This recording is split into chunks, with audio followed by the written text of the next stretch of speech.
Hi friends, welcome to my cooking channel. So ಇವತ್ತು ಒಂದು ಸ್ಪೆಷಲಾಗಿ chicken chops ಮಾಡೋದು ಹೇಗೆ ಅಂತ ಹೇಳ್ಕೊಡ್ತೀನಿ. ಸೊ ಚಿಕನ್ ಅಂದರೆ ಯಾರಿಗಿಷ್ಟ ಇಲ್ಲ ಹೇಳಿ. ಸೊ ಹೊಸ ರೀತಿಯಲ್ಲಿ ಚಿಕನ್ ಚಾಪ್ಸ್ ಮಾಡೋದು ಹೇಗೆ ಅಂತ ಹೇಳ್ಕೊಡ್ತೀನಿ. ನೋಡಿ ಏನೆಲ್ಲ ಇಂಗ್ರೀಡಿಯೆಂಟ್ಸ್ ಬೇಕು ಚಿಕನ್ ಚಾಪ್ಸ್ ಮಾಡಲಿಕ್ಕೆ ಅಂತ ಹೇಳ್ತೀನಿ. ಸೊ ಇದು ಬಂದು ಖಾರದ ಪುಡಿ 1/2 ಟೀ ಸ್ಪೂನು, ಅರಿಶಿನ 1/2 ಟೀ ಸ್ಪೂನು, ಒಂದು ಸ್ವಲ್ಪ ಈರುಳ್ಳಿ, ಉಪ್ಪು ಮತ್ತು ಇದು ಮೆಂತ್ಯ ಸೊಪ್ಪು ಒಂದು ಅರ್ಧ ಕಟ್ಟು. ಓಕೆ, ಇಲ್ಲಿ ನಾನು ಅರ್ಧ kg ಚಿಕನನ್ನು ತೊಗೊಂಡಿದ್ದೀನಿ. ಇದು ಫ್ರೈ ಮಾಡಲಿಕ್ಕಿದೆ. ನೆಕ್ಸ್ಟ್ ಇನ್ನೊಂದು ಬಂದು ಇದೆಲ್ಲ ಹುರ್ಕೋಬೇಕು. ಈ ಇಂಗ್ರೀಡಿಯೆಂಟ್ಸ್ ಏನೇನು ಇಂಗ್ರೀಡಿಯೆಂಟ್ಸ್ ಬೇಕು ಅಂದರೆ 1 ಸ್ಪೂನ್ ಧನಿಯಾ ತೊಗೊಂಡಿದ್ದೀನಿ, ಒಂದು 5-6 ಗೋಡಂಬಿ ತೊಗೊಂಡಿದ್ದೀನಿ, ಒಂದು ಸ್ವಲ್ಪ ತೆಂಗಿನ ತುರಿ ತೊಗೊಂಡಿದ್ದೀನಿ, ಒಂದು ಅರ್ಧ ಇಂಚಷ್ಟು ಚಕ್ಕೆ, ಒಂದು 4 ಏಲಕ್ಕಿ, ಒಂದು 5-6 ಲವಂಗ, ಒಂದು 1/2 ಟೀ ಸ್ಪೂನ್ ಸೋಂಪು, ಒಂದು 3 ಹಸಿಮೆಣಸಿನ್ಕಾಯಿ, ಒಂದು 1/2 ಟೀ ಸ್ಪೂನ್ ಹುರಿಗಡಲೆ ಇಷ್ಟು ತೊಗೊಂಡಿದ್ದೀನಿ. ಓಕೆ, ಇದನ್ನು ಹುರಿಬೇಕು. ಇದ್ರ ಜೊತೆಗೆ ಇದನ್ನು ಸಹ ಹುರಿಬೇಕು. ನಾನಿಲ್ಲಿ ಸ್ವಲ್ಪ ಸೊಪ್ಪುಗಳನ್ನ ಜಾಸ್ತಿ ತೊಗೊಂಡಿದ್ದೀನಿ, ಏಕೆಂದರೆ ಮಕ್ಕಳಿಗೆಲ್ಲ ಸೊಪ್ಪು ಸಾರು ಆ ಥರ ಎಲ್ಲ ಮಾಡಿದ್ರೆ ಇಷ್ಟಪಡಲ್ಲ. ಸೊ ಇದರಲ್ಲಿ ನಾವು ರುಬ್ಬಾಕಿದರೆ ಟೇಸ್ಟಾಗಿದ್ದರೆ ಚೆನ್ನಾಗಿ ತಿಂತಾರೆ. ಹಾಗಾಗಿ ನಾನಿಲ್ಲಿ ಒಂದು ಸಣ್ಣ ಕಟ್ಟು ಪಾಲಕ್ ಸೊಪ್ಪು ತೊಗೊಂಡಿದ್ದೀನಿ, ಒಂದಿಡಿ ಕೊತ್ತಂಬರಿ, ಒಂದಿಡಿ ಪುದೀನ, ಒಂದು 10 ಎಸಳು ಬೆಳ್ಳುಳ್ಳಿ, ಅರ್ಧ ಇಂಚು ಶುಂಠಿ, ಒಂದು ಚಿಕ್ಕದೊಂದು ಈರುಳ್ಳಿ, ಒಂದು ಟೊಮೆಟೊ. ಇಷ್ಟು ಹುರಿಲಿಕ್ಕಿದೆ. ಫಸ್ಟು ಏನು ಮಾಡೋಣ ಅಂದರೆ ಹುರ್ಕೊಳ್ಳೋಣ. ಓಕೆ ಫ್ರೆಂಡ್ಸ್, ಇದೊಂದು 2 ಸ್ಪೂನ್ ಆಯಿಲ್ ಹಾಕ್ಕೊಳ್ತೀನಿ. ಅವ್ನು ಫ್ರೈ ಮಾಡ್ಕೊಳ್ಳೋಣ. ಫಸ್ಟು ಒಂದು 2-3 ಸ್ಪೂನ್ ಆಯಿಲ್ ಹಾಕ್ಕೊಳ್ತೀನಿ. ಚಕ್ಕೆ ತೊಗೊಂಡಿದ್ನಲ್ವ, ಚಕ್ಕೆ ಇದೆಲ್ಲ ಸ್ವಲ್ಪ ನಿಮಗೆ ಜಾಸ್ತಿ ಅನಿಸುತ್ತೆ ಅಂದರೆ ಸ್ವಲ್ಪನೇ ಹಾಕ್ಕೊಳ್ಳಿ.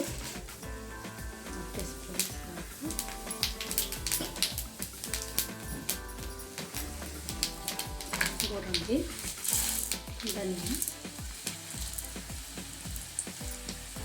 ಹುರಿಗಡಲೆ ಆಮೇಲೆ ಹಾಕೋಣ, ಮತ್ತು ಹಸಿಮೆಣಸಿನ್ಕಾಯಿ.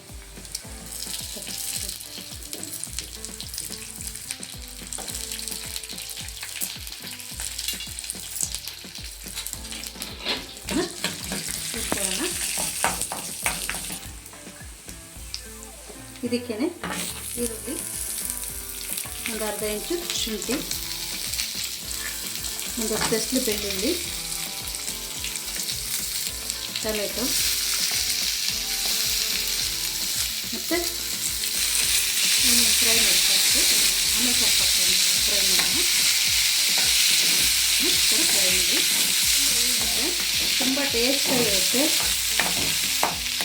ಅನ್ನ ಜೊತೆಗಂತೂ ತುಂಬ ಚೆನ್ನಾಗಿರುತ್ತೆ ಮತ್ತು ಬೇಗ ಮಾಡ್ಕೊಬೋದು. ಇದನ್ನು ಖಾರ ನೋಡಿ ಹಾಕ್ಕೊಳ್ಳಿ, ಯಾಕೆಂದರೆ ಬೆಳ್ಳುಳ್ಳಿಯಲ್ಲೂ ಖಾರ ಇರುತ್ತೆ, ಶುಂಠಿಯಲ್ಲೂ ಖಾರ ಇರುತ್ತೆ. ಸೊ ಮತ್ತು ಆಮೇಲೆ ಖಾರದ ಪುಡಿ ನೋಡಿ ಹಾಕುವಾಗದೆ. ಸೊ ನಾನಿಲ್ಲಿ 1/2 kg ಮಾಡ್ತಾ ಇರೋದು. ಸ್ವಲ್ಪ ಗ್ರೇವಿ ಜಾಸ್ತಿ ಬೇಕು ಅಂದರೆ ಈ ಎಲ್ಲ ಇಂಗ್ರೀಡಿಯೆಂಟ್ಸು ಸ್ವಲ್ಪ ಜಾಸ್ತಿ ಹಾಕ್ಬೋದು. ಇದಕ್ಕೆ ಈಗ ನಾನು ಹಾಕ್ತೀನಿ. ಜಾಸ್ತಿ ಫ್ರೈ ಆಗೋದು ಬೇಡ, ಜಸ್ಟ್ ಸ್ವಲ್ಪ ಹಸಿ ವಾಸನೆ ಹೋದರೆ ಸಾಕು. ಸೊಪ್ಪುಗಳನ್ನೆಲ್ಲ ಹಾಕೋಣ, ಎಲ್ಲ ಮಿಕ್ಸ್ ಮಾಡ್ಕೊಂಡು ಒಂದೇ ಸಲ. ಕೊತ್ತಂಬರಿ, ಪುದೀನ ಮತ್ತು ಪಾಲಕ್ ಸೊಪ್ಪು ಹಾಕಿ ಮಕ್ಕಳಿಗೆ ಚೆನ್ನಾಗಿರುತ್ತೆ.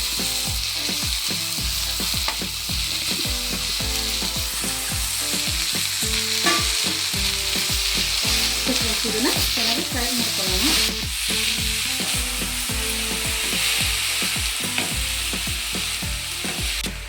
ಓಕೆ ಫ್ರೆಂಡ್ಸ್, ನೋಡಿ ಇಷ್ಟು ಫ್ರೈ ಆದರೆ ಸಾಕು. ಇದನ್ನು ರುಬ್ಲಿಕ್ಕಿದೆ. ಓಕೆ, ಇದು ತಣ್ಣಗಾಗಲಿ. ಇದನ್ನು ಸೈಡಿಗಿಡೋಣ. ಈಗ ಪ್ಯಾನ್ ಇಡ್ತೀನಿ.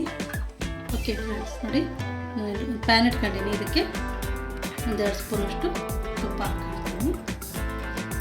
2 ಸ್ಪೂನಷ್ಟು ತುಪ್ಪ ಹಾಕಿ, ಸ್ವಲ್ಪ ಬೇಕಾದರೆ ಬರೀ ಆಯಿಲೆಲ್ಲ ಮಾಡಿ 1 ಸ್ಪೂನ್ ಆಯಿಲ್ ಹಾಕ್ತೀನಿ. ನಿಮ್ಗೆ ಜಾಸ್ತಿ ಆಗುತ್ತೆ ಅಂದರೆ ಸ್ವಲ್ಪ ಕಡಿಮೆ ಹಾಕ್ಕೊಳ್ಳಿ. ಸೊ ಚಿಕನ್ ಎಲ್ಲ ಬೇಯಬೇಕಲ್ವ. ಓಕೆ, ಇದಕ್ಕೀಗ ನಾನು ಒಗ್ಗರಣೆಗೆ ತೊಗೊಂಡಿದ್ದೆ ಅಲ್ವಾ, ಇದು ಆಗಲೇ ಹೇಳಿದೆ ಅಲ್ವಾ, ಸ್ವಲ್ಪ ಈರುಳ್ಳಿ, ಸ್ವಲ್ಪ ಮೆಂತ್ಯ ಸೊಪ್ಪು, ಅಚ್ಕಾರದ ಪುಡಿ, ಅರಿಶಿನ ಮತ್ತು ಉಪ್ಪು. ಓಕೆ, ಅಚ್ಕಾರದ ಪುಡಿ ಹಾಕಿದರೂ ನಡೆಯುತ್ತೆ, ಹಾಕಲಿಲ್ಲ ಅಂದರೂ ನಡೆಯುತ್ತೆ. ಸೊ ಯಾಕೆಂದರೆ ಹಸಿಮೆಣ್ಸಿನ್ಕಾಯಿ ಹಾಕಿರ್ತೀವಿ, ಖಾರ ನೋಡ್ಕೊಂಡು ಹಾಕಿ, ಜಾಸ್ತಿ ಖಾರ ಆಗುತ್ತೆ. ಹಾಗಾಗಿ ನಾನು ಅಷ್ಟು ಹಾಕಲ್ಲ, ಅದರಲ್ಲಿ ಸ್ವಲ್ಪ ಹಾಕ್ತೀನಿ. ಓಕೆ, ನೀರುಳ್ಳಿ ಹಾಕೋಣ.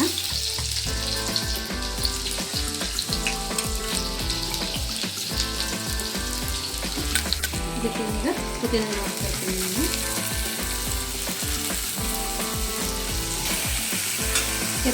ನೋಡಿ, ಕೆಚ್ಚು ಚಿಕನ್ನ ತೋರಿಸ್ಕೊಂಡಿದ್ದೆ. ಸೊ ಚಿಕನನ್ನು ಹಾಕ್ತಾಯಿದ್ದೀನಿ. ಸೊ ಬೇಯ್ಲಿ ಚೆನ್ನಾಗಿ. ಇದರಲ್ಲೇ ಈ ಒಗ್ಗರಣೆಯಲ್ಲೇ ಚೆನ್ನಾಗಿ ಬೇಯಿಸೋಣ. ರುಚಿಗೆ ತಕ್ಕಷ್ಟು ಉಪ್ಪನ್ನ ನೋಡಿ ಹಾಕಿ. ಉಪ್ಪು ಜಾಸ್ತಿ ಮೊದಲೇ ಹಾಕೋಬೇಡಿ, ಆಮೇಲೆ ಕಡಿಮೆ ಬೇಕಾದ್ರೆ ಹಾಕ್ಬೋದು. ಉಪ್ಪು ಜಾಸ್ತಿ ತಿನ್ನಲಿಕ್ಕಾಗಲ್ಲ. ಸೊ ನಾನಿಲ್ಲಿ ಒಂದು ಸ್ಪೂನ್ ಹಾಕ್ತಾಯಿದ್ದೀನಿ, ಸಾಕಾಗುತ್ತೆ. ಓಕೆ, ಇದನ್ನು ಫ್ರೈ ಮಾಡ್ಕೊಳ್ಳೋಣ. ಚೆನ್ನಾಗಿ ಮಿಕ್ಸ್ ಆಗಿ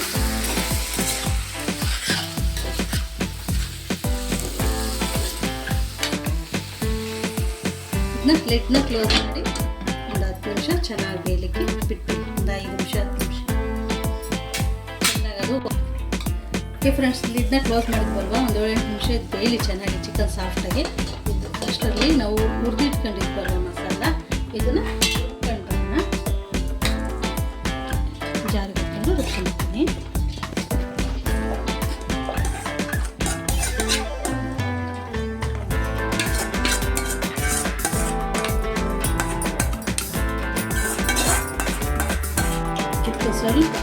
ಸ್ವಲ್ಪ ನೀರು ಹಾಕ್ಕೊಳ್ಳಿ, ಜಾಸ್ತಿ ನೀರು.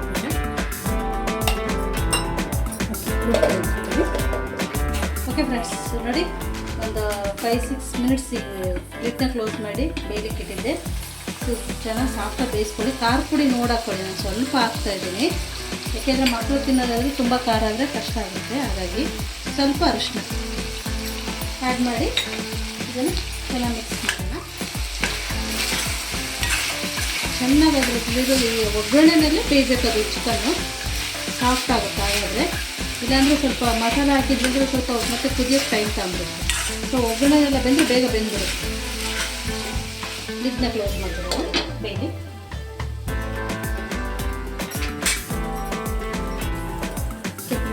ಲಿಡ್ನ ತೆಗೆಯೋಣ. ಈಗ ಇದಕ್ಕೀಗ ಮಸಾಲೆ ಆ್ಯಡ್ ಮಾಡೋಣ. ಊರಿನ ಸಣ್ಣೂರಿನೆಲ್ಲ ಇಟ್ಕೊಳ್ಳಿ.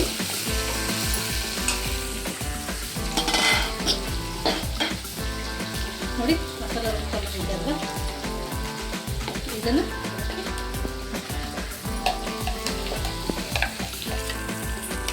ಫ್ರೆಂಡ್ಸ್ ನೋಡಿ ಮಸಾಲೆ ಎಲ್ಲ ಹಾಕಿದ್ದೀನಿ.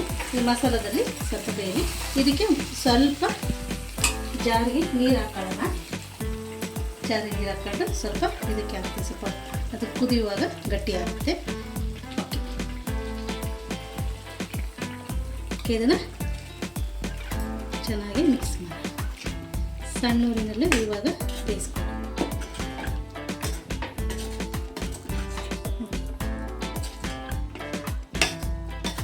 ನೋಡಿ ಎಷ್ಟು ಗ್ರೀನಿಶ್ ಆಗಿ ಕಾಣ್ತಾ ಇದೆ. ತುಂಬ ಚೆನ್ನಾಗಿರುತ್ತೆ ಫ್ರೆಂಡ್ಸ್, ತುಂಬ ಟೇಸ್ಟಿಯಾಗಿರುತ್ತೆ. ಗ್ರೇವಿನೂ ಇದೆ ನೋಡಿ, ಅನ್ನಕ್ಕೆ ಚಪಾತಿಗೆ ಸಾಕು. ಇಷ್ಟು ಗ್ರೇವಿ ಆದರೆ ಚಪಾತಿಗೆ, ಅನ್ನಕ್ಕೆ, ಎಲ್ಲದಕ್ಕೂ ಕಾಂಬಿನೇಷನ್ ಆಗುತ್ತೆ. ದೋಸೆಗೆ, ನೀರು ದೋಸೆಗೆ, ಅಕ್ಕಿ ರೊಟ್ಟಿಗೆ ಚೆನ್ನಾಗಿರುತ್ತೆ. ಮತ್ತು ಊಟಕ್ಕೆ ಸೈಡ್ ಡಿಶ್ ಆಗಿ ಚೆನ್ನಾಗಿರುತ್ತೆ. ಉಪ್ಪನ್ನ ಇವಾಗ ನೋಡಿಕೊಂಡು ಹಾಕಿ. ಉಪ್ಪು ಆವಾಗಲೇ ಹಾಕಿದ್ದೆ. ಸೊ ಇದು ಕುದಿಯುವಾಗ ಒಂದ್ಸಲ ಟೇಸ್ಟ್ ಮಾಡಿ ನೋಡಿ, ಉಪ್ಪನ್ನ ಅಡ್ಜಸ್ಟ್ ಮಾಡ್ಕೊಳ್ಳಿ. ಮತ್ತು ಖಾರನೇ ಏನಾದರೂ ಕಡಿಮೆ ಆಯಿತು ಅಂದರೆ ಸ್ವಲ್ಪ ಖಾರ ಪುಡಿ ಹಾಕ್ಕೊಳ್ಳಿ, ಸಾಕಾಗುತ್ತೆ. ಹಾಕಿದ್ದೀನಲ್ಲ ಅಷ್ಟು. ಓಕೆ ನೋಡಿ, ಚೆನ್ನಾಗಿ ಫ್ರೈ ಆಗಲಿ. ಈಗೇನು ಓಕೆ ಫ್ರೆಂಡ್ಸ್, ಇದು ಗ್ರೇವಿ ಚೆನ್ನಾಗಿ, ಗ್ರೇವಿಯಲ್ಲಿ ಚಿಕನ್ ಚೆನ್ನಾಗಿ ಬೇಯಲಿ. ಸ್ವಲ್ಪ ನೀರು ಹಾಕ್ಕೊಳ್ಳಿ, ಪರವಾಗಿಲ್ಲ, ಬೇಯುತ್ತೆ ಚಿಕನ್ನು. ತುಂಬ ಗಟ್ಟಿ ಇತ್ತು ಅಂದರೆ ತಳ ಹಿಡಿಯುತ್ತೆ. ಹಾಗಾಗಿ ಸಣ್ಣೂರಿನಲ್ಲೇ ಚೆನ್ನಾಗಿ ಒಂದು 5 ನಿಮಿಷ ಲಿಡ್ನ ಕ್ಲೋಸ್ ಮಾಡಿಬಿಟ್ಟು ಚೆನ್ನಾಗಿ ಬೇಕು, ಸಾಫ್ಟಾಗಿರುತ್ತೆ ಚಿಕನ್. ಕ್ಲೋಸ್ ಮಾಡಿ ಅವಾಗವಾಗ ಈ ಥರ ಮಿಕ್ಸ್ ಮಾಡ್ತಾಯಿರಿ.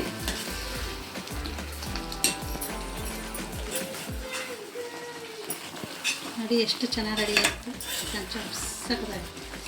ಓಕೆ, ಇದಕ್ಕೀಗ ಲೆಮನ್ನ ಹಿಂಡ್ತೀನಿ. ಎಂಡಿಂಗಲ್ಲಿ ಒಂದು ಲೆಮನ್, ಚಿಕ್ಕದೊಂದು ಲೆಮನ್ ಹಿಂಡಿ, ಇಲ್ಲಾಂದ್ರೆ ಹಾಫ್ ಲೆಮನ್ ಹಾಕಿ ದೊಡ್ಡದಿದ್ರೆ ನಾನಿಲ್ಲೊಂದು ಚಿಕ್ಕದು ಲೆಮನ್ನ ಹಿಂಡ್ತಾರೆ.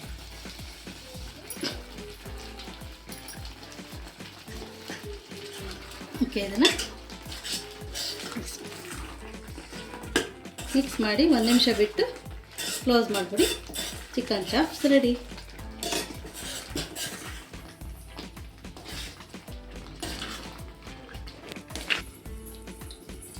ಓಕೆ ಫ್ರೆಂಡ್ಸ್, ನೋಡಿ ಆಗಿದೆ, ಎಷ್ಟು ಚೆನ್ನಾಗಿ ಬಂದಿದೆ ನೋಡಿ. ಗ್ರೇವಿನೂ ಇದೆ, ಅನ್ನಕ್ಕೆದಕ್ಕೆಲ್ಲ ಕಾಚ್ಕೊಂಡು ಹೋಗಿ ಗ್ರೇವಿನೂ ಚೆನ್ನಾಗಿ ಬಂದಿದೆ, ಚಿಕನು ಚೆನ್ನಾಗಿ ಸಾಫ್ಟಾಗಿ ಬಂದಿದೆ. ಓಕೆ ಫ್ರೆಂಡ್ಸ್, ನಾನು ಇದನ್ನು ಸರ್ವಿಂಗ್ ಬೌಲಿಗೆ ಸರ್ವ್ ಮಾಡ್ಕೊಳ್ತೀನಿ.